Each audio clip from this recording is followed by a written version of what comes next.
I was asking questions much like you are now, and then all of a sudden, I just looked at him and I said, I don't know if I can find guys with the same faces. Clint Eastwood has lived through Hollywood's golden age, witnessing beauty, talent, and charisma like few others. Now, at 95, he has sparked speculation by naming the 7 most beautiful women ever. What made them unforgettable? Were they women he admired or had a personal connection with? Join us as we uncover the truth behind his remarkable confession. Number 7. Sondra Locke. In the world of Hollywood legends, few stories are as quietly powerful as the one between Clint Eastwood and Sondra Locke. By the mid-1970s, Clint was already a star of westerns and tough guy films. But when he met Sondra, something about her strength, beauty, and unique presence touched him deeply. Their connection became more than a romance. It grew into a story of creative partnership, personal challenge, and lasting influence. Sondra Locke was born Sandra Louise Smith on May 28, 1944, in Hampshire, Missouri, USA. She grew up in a quiet Midwestern town, far from Hollywood's bright lights. From an early age, she showed talent in performance. In high school, she acted in plays and dreamed of life on stage or screen. After graduation, she studied drama at Central Missouri State College, now known as the University of Central Missouri. Her teachers noticed something special, but a quiet confidence, intelligence, and emotional depth that drew attention without words. Her first break came in the late 1960s. She worked as a stage actress in Los Angeles and in 1970 gained notice for her role in the Broadway play The Day Room. Critics praised her natural ability to convey emotion. Soon, film directors began to see her potential. Her first movie role came in Willard, 1971, a horror film about a man and his army of rats. Though small, her performance stood out. Audiences realized she had talent beyond the first modest roles she received. Everything changed in 1976 when Clint Eastwood directed and starred in The Outlaw Josie Wales. Filming took place mainly in Mexico, across rugged plains and dusty landscapes, telling a story of revenge after the Civil War. Sondra auditioned for the lead female role, Laura Lee, a strong, quiet woman shaped by loss. Clint saw her audition and was struck. She had a calm yet powerful presence, perfect for the character. On set, Sondra walked among tents, horses, and guns. Yet her elegance stood out. She needed no makeup to command attention. Her grace came from within, in her voice, her glance, her movements. Clint admired this. Her beauty was quiet, strong, and different from the usual Hollywood glamour. They spent long filming days together, learning each other's rhythms. Their bond grew beyond work. Between takes, they spoke of life, acting, and dreams. Sondra was never starstruck. She respected Clint, but held her own. Or she asked questions, spoke her mind, and never acted small. Clint valued her courage and intellect as much as her beauty. After the film wrapped in March 1976, their relationship deepened in Los Angeles. Sondra remained thoughtful and private, uninterested in the spotlight. She worked with Clint on many films afterward, including The Gauntlet, 1979, Bronco Billy, 1980, and Sudden Impact, 1983. Her characters were strong, intelligent, and unforgettable, helping reshape Hollywood's view of women as complex and active. Their connection lasted about 14 years. Though not without struggles, Clint's admiration for her inner strength remained clear. Sondra Locke passed away on November 3, 1918, leaving behind a body of work that continues to move audiences. Clint often said the women he admired most carried strength inside them. Sondra was beauty defined by depth, elegance rooted in truth. But Clint's story of beauty did not end with Sondra. Long before she stepped onto a Western set, another kind of screen siren had already captured the world's gaze. Number 6. Raquel Welch.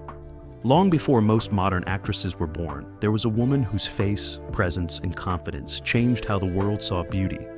Her name was Raquel Welch, and she was more than a movie star. She was the definition of glamour in the 1960s. Clint Eastwood, though never romantically involved with her, often called her one of the most beautiful women he had ever seen. Not because she fit a single idea of beauty, but because she carried it with strength, confidence, and power few could match. Raquel Welch was born Jo Raquel Tejada on September 5, 1940, in Chicago, Illinois, USA. Her father, Armando Carlos Tejada Urquizo, was a percussionist from Bolivia, and her mother, Josephine Sarah Hall, was a model and artist's model. Raquel grew up in a home filled with music and art. She learned to dance, play piano, and perform at a young age. By her teenage years, she was studying acting, ballet, and music, dreaming of a life on stage and screen. In 1959, she enrolled at Northwestern University, studying theater. After 1 year, she moved to California to pursue film and television. Hollywood in those days shaped actresses into safe, familiar molds. But Raquel's look was bold and different. She had strong features, expressive eyes, and a presence that made people stop and watch. Her first film roles were small. She appeared in A Swingin' Summer and Roustabout, starring Elvis Presley in 1964. The parts were brief, but she showed a confidence Hollywood had rarely seen, a quiet assurance that made her stand out even in minor roles. Then came 1966, the year that changed everything. Raquel was cast as Loana in the prehistoric adventure film 1 Million Years BC, filmed on location in Spain. The volcanic landscapes, giant props, and dramatic scenery set the stage. But it was Raquel who captured the world's attention. Wearing a fur bikini, she initially felt nervous about the revealing costume. Yet she carried it with such poise that what could have been awkward became iconic. Her image spread across posters, magazines, and billboards worldwide. The audience was stunned. She combined strength and femininity in a way no one had seen before. Her shoulders were strong, her gaze direct, and her voice steady.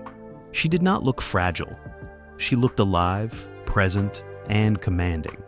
People did not just see her beauty, they felt it. Clint Eastwood noticed her rise. In the late 1960s, he attended premieres, award shows, and Hollywood gatherings where Raquel was celebrated.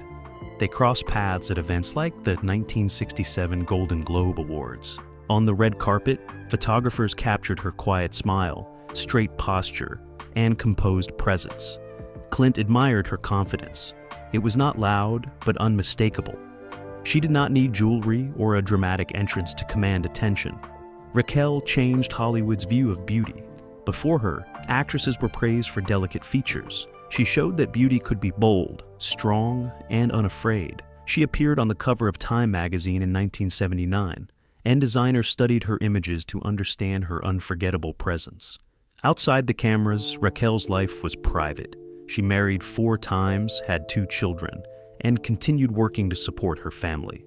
She faced heartbreak but remained resilient, her strength matching her on-screen confidence.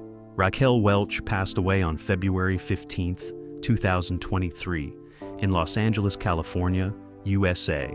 Her legacy lives on as a woman who redefined Hollywood glamour. Not delicate or soft, but bold, commanding, and unforgettable. Clint Eastwood remembered her not as a poster image, but as a standard that stirred his imagination. Proof that true beauty is felt, not just seen. How could quiet French elegance ever compete with Raquel Welch's bold glamour? Number 5. Catherine Deneuve. In Hollywood history, there are women whose beauty is not loud or bold, but quiet, deep, and unforgettable. Catherine Deneuve is one of those women. To millions around the world, she is not just an actress. She is the very idea of European elegance. And for Clint Eastwood, meeting her was like seeing a different kind of beauty, one shaped by artistry, grace, and calm strength. Catherine Deneuve was born Catherine Fabienne d'Orléac on October 22, 1943, in Paris, France. She came from a family of performers. Both her father, Maurice d'Orléac, and her mother, Renée Simoneau, were actors. Her older sisters, Françoise and Sylvie, also acted. So, from a young age, Catherine grew up surrounded by stories, scripts, rehearsals, and performances. She learned early that acting was not only about a face on a screen. It was about emotion, discipline, and voice. When she was just a teenager, Catherine began acting professionally. Her first film role came in 1960, when she was only 16 years old.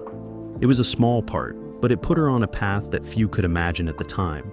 Over the next few years, she appeared in more films, learning her craft steadily and quietly. Her beauty was not the first thing people noticed. It was her stillness, the way she could communicate complex feelings with a single look, and how her eyes seemed to hold thoughts that words could not express. The part that changed everything for her came in 1967, the year she starred in Belle de Jour. The film was directed by Luis Buñuel, a legendary filmmaker known for deep, surreal stories. The movie premiered at the Cannes Film Festival in May 1967 in Cannes, France. In the film, Catherine played Séverine, a young wife who seemed calm and gentle on the surface but carried secret desires and complex thoughts inside.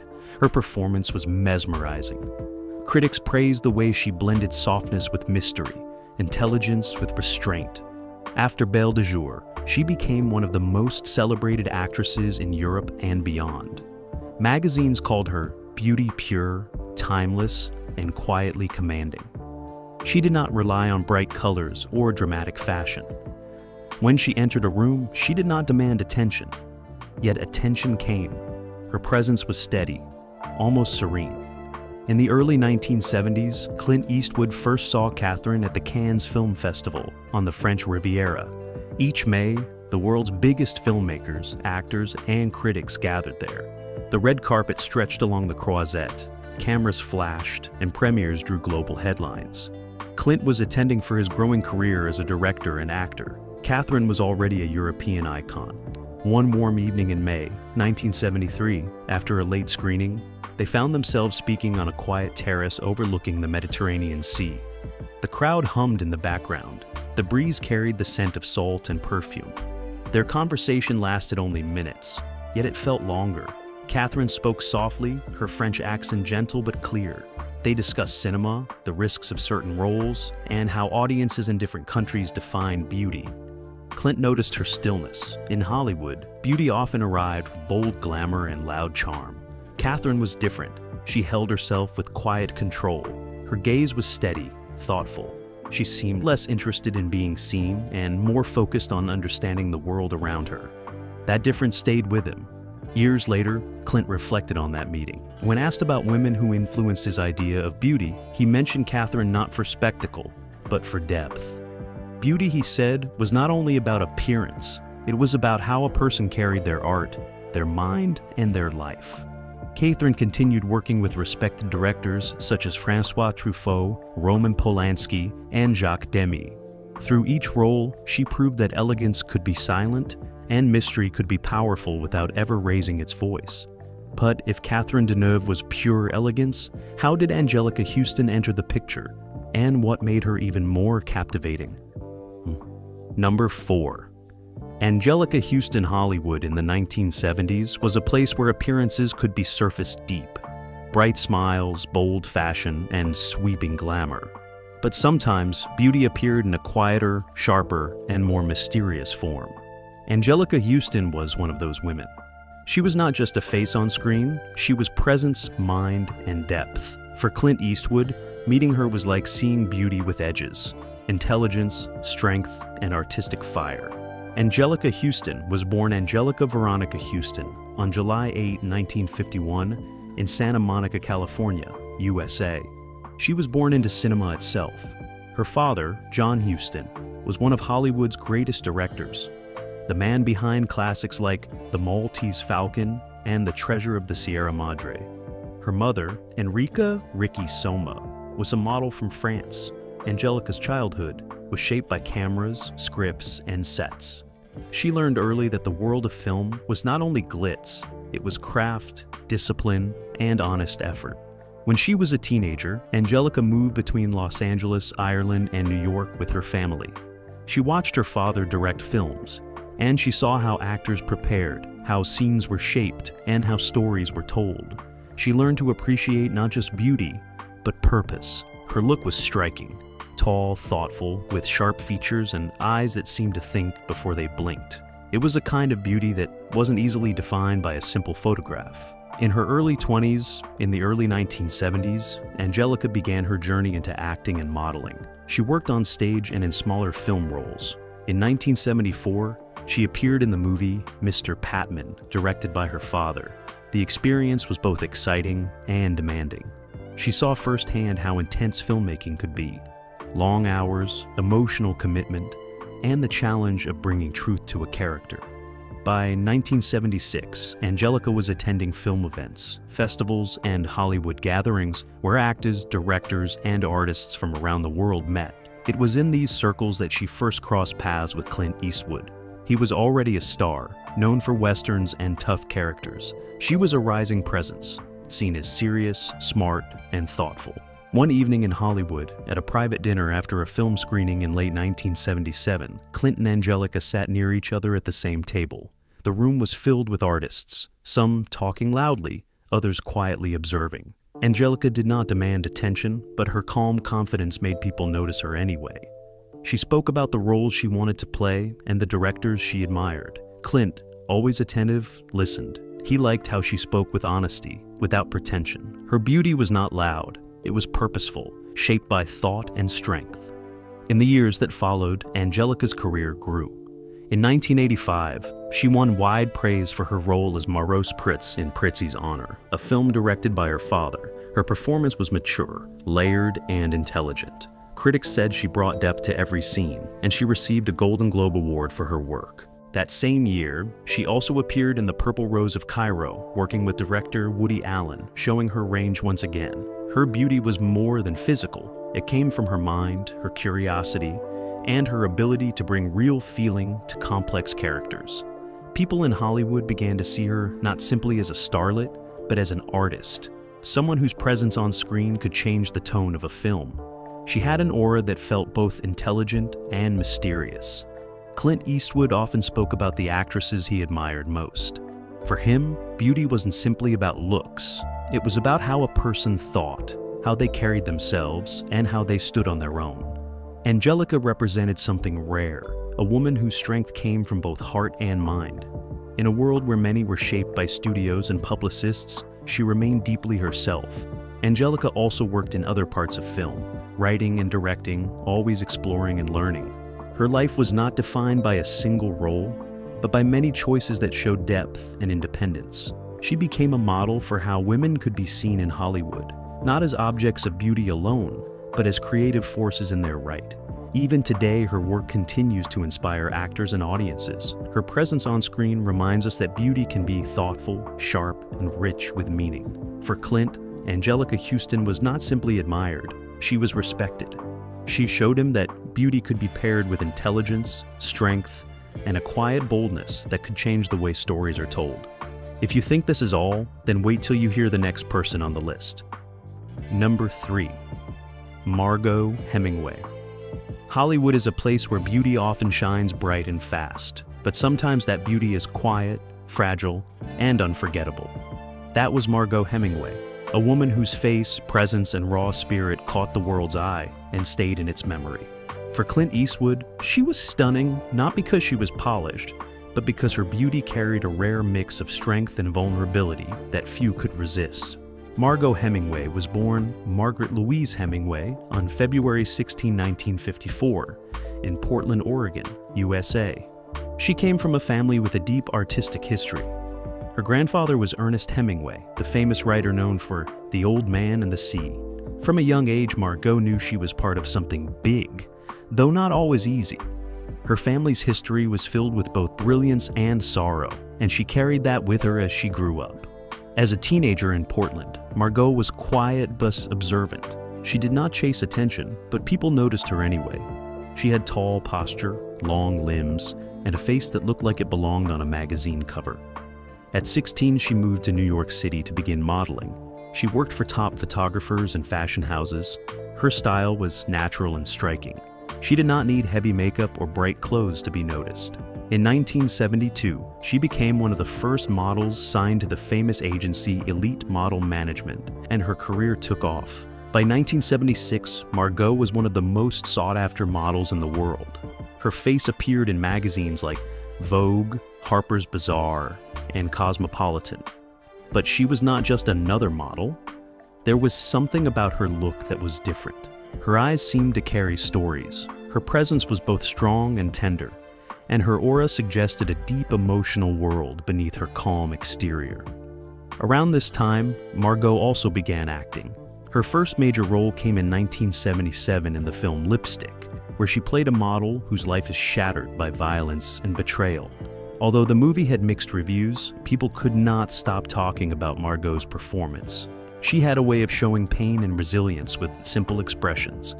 It was not flashy acting, it was honest and affecting. Clint Eastwood first saw Margaux at industry events in Los Angeles and New York in the late 1970s and early 1980. These were gatherings where actors, directors, and artists met after premieres, award shows, and charity events. Margaux always stood out, not because she sought attention, but because when she entered a room, people looked at her as though something about her was a mystery they wanted to understand. One evening, at a charity gala in Hollywood in late 1979, Eastwood noticed Margaux across the room. She was wearing a simple black dress, her hair loose, her posture calm but powerful. He watched as people approached her, some shy, some bold, all drawn by the strange mix of softness and strength in her eyes. Later that night, they spoke for a few minutes on a balcony overlooking the city lights. Margaux talked about her family, her love for art, and how she felt more comfortable expressing emotion through stillness than through words. Clint remembered her voice as steady and honest, not flashy, but deeply sincere. Clint admired her natural beauty, not the polished kind shaped by Hollywood studios, but the kind that seemed untouched by too many lights or lenses. Her look was ethereal, almost otherworldly. She seemed like someone out of a dream, too real to be imagined, yet too fragile to be believed real. But Margaux's life was not easy. Behind her rising fame, she struggled with deep emotional pain. The pressures of success, family expectations, and her inner battles shaped her world in difficult ways. She continued modeling and acting, but her heart remained heavy. She competed in the 1984 Winter Olympics in alpine skiing, showing her desire to test strength beyond the camera's gaze. But even there, she faced challenges and did not win a medal. Still, she tried, showing once again a mix of courage and vulnerability that stayed with her. Margaux's life ended too early. On July 1, 1917, she passed away by taking her life in Riverside, California, at the age of 63. Her death was a shock, a reminder that even the most beautiful faces may hide deep, silent struggles. Number 2. Meryl Streep. In Hollywood, beauty can shine in many forms, in a face, a voice, a moment, but some women redefine beauty with something deeper: skill, dedication, and truth. For Clint Eastwood, that kind of beauty came alive in Meryl Streep, one of the greatest actresses of all time. Meryl Streep was born Mary Louise Streep on June 12, 1949, in Summit, New Jersey, USA. From a young age, she loved acting. In high school, she starred in plays, studied music, and practiced accents. She knew early that performing was not just talent, it was work. After high school, she studied drama at Vassar College, then trained at the Yale School of Drama, a place known for producing strong, thoughtful performers. Meryl's first film role came in 1977 in the drama Julia. It was a small part, but critics noticed her. Soon, bigger roles followed. In 1978, she starred in The Deer Hunter, a film that earned her first Academy Award nomination. From then on, she became known for her ability to transform, to become the person she played, not just act like them. She did not chase beauty, she chased the truth. Over the years, Meryl won multiple Academy Awards, the highest honor in film. She won Best Actress for Kramer vs. Kramer in 1980, Sophie's Choice in 1982, and The Iron Lady in 2011. She was nominated more times than any other actor in history, but her talent was never about awards. It was about working deeply, listening, observing, and becoming. Clint Eastwood and Meryl Streep did not work closely on a movie together, but their worlds crossed many times in Hollywood circles. In Los Angeles award shows and charity events in the 1980s and 1990s, they attended the same ceremonies. One night at the Academy Awards in 1986, they stood near one another behind the velvet ropes. Meryl was calm and focused, reviewing her notes, her eyes steady and thoughtful. Clint, a seasoned star, watched her with respect, seeing not glamour but craft. In interviews later, Clint spoke about what he admired most in actresses. He did not speak at first. He spoke of discipline, intelligence, and dedication. To him, beauty was inseparable from how a person worked, how they approached their art, and how deeply they lived in each moment on screen. Meryl Streep represented that kind of beauty. Not easy, not simple, but rich, earned, and true. Meryl never tried to repeat herself. In Out of Africa, 1985, she showed quiet strength. In Doubt, 2008, she revealed internal struggle. In The Devil Wears Prada, 2006, she played power with a sharp smile. Each role was different, each voice and movement distinctive. Directors trusted her because she prepared, rehearsed, and respected the story above all else. One day, a young reporter asked Clint what made an actress unforgettable. He paused, thinking not of magazines or red carpets, but of women who worked hard, carried wisdom, and changed their shape for each story. That, he said, was beautiful. Meryl Streep did this again and again, giving audiences not just roles, but real people. Her beauty was timeless because it lived in every character she became. If talent could be beauty itself, then the final woman on this list took it a step further. Number 1. Sophia Loren. In the history of cinema, few faces have captivated audiences like Sophia Loren. To many, she was not just beautiful, she was timeless. Her look, her voice, her presence on screen felt warm, human, and unforgettable. For Clint Eastwood, she represented a kind of beauty that was both classic and alive, an elegance shaped by life itself. Sophia Loren was born Sofia Villani Ciccolone on September 20, 1934, in Rome, Italy. Her early years were hard. She grew up during World War II when food was scarce and life was uncertain. Her family moved often, and she knew struggle firsthand. Even as a child, though, people noticed her eyes.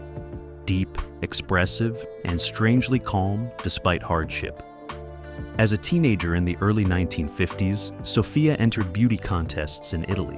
In 1951, at the age of 17, she won a local competition that gave her the chance to appear in Italian films.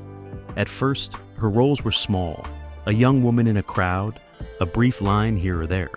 But there was something magnetic about her. Directors saw that audiences were drawn to her warmth, her natural confidence, and a spark in her eyes that felt real. By 1955, Sophia's career began to rise. She appeared in more Italian films and quickly became one of Italy's most loved actresses. Her first big international success came in 1957 with The Black Orchid, and she followed that with powerful roles in movies like Houseboat opposite Cary Grant. Even then, critics said there was something in her presence, a mix of strength, elegance, and a kind of everyday grace that the camera loved. Clint Eastwood first met Sophia at the Cannes Film Festival in France in 1962. Cannes was, and still is, one of the most important film festivals in the world. Stars from Europe, America, and beyond gathered there each May. At a screening event on the Croisette, the long seaside promenade in Cannes, Clint watched Sophia walk across the red carpet. She wore a simple dress, her hair loose and softly framing her face. The way she moved was effortless. People turned to watch her, not because she sought attention, but because she owned every step with quiet confidence. Later that evening, they met at a small rooftop dinner held for filmmakers and actors. The air was warm, the Mediterranean glowing under lights. Sophia spoke in simple English, peppered with laughter and Italian warmth. Clint noticed her kindness, how she listened more than she talked, how her eyes seemed to look into your mind, not just your face. They talked about film, about Italy, about how cinema could change how people saw the world. Clint was impressed not just by her beauty, but by her wisdom and humor. Over the decades, Eastwood and Loren saw each other again at festivals in Venice, Cannes, and Berlin.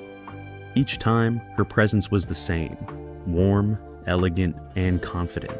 Even as the years passed, she did not change her way of carrying herself. Her beauty did not fade. It matured. It became richer, shaped by life, laughter, and experience. Sophia Loren won many awards in her long career, including an Academy Award for Two Women, where she delivered one of the strongest performances of her time. She was the first actress to win a major award for a foreign language role. That achievement showed everyone that beauty and talent could cross language and culture.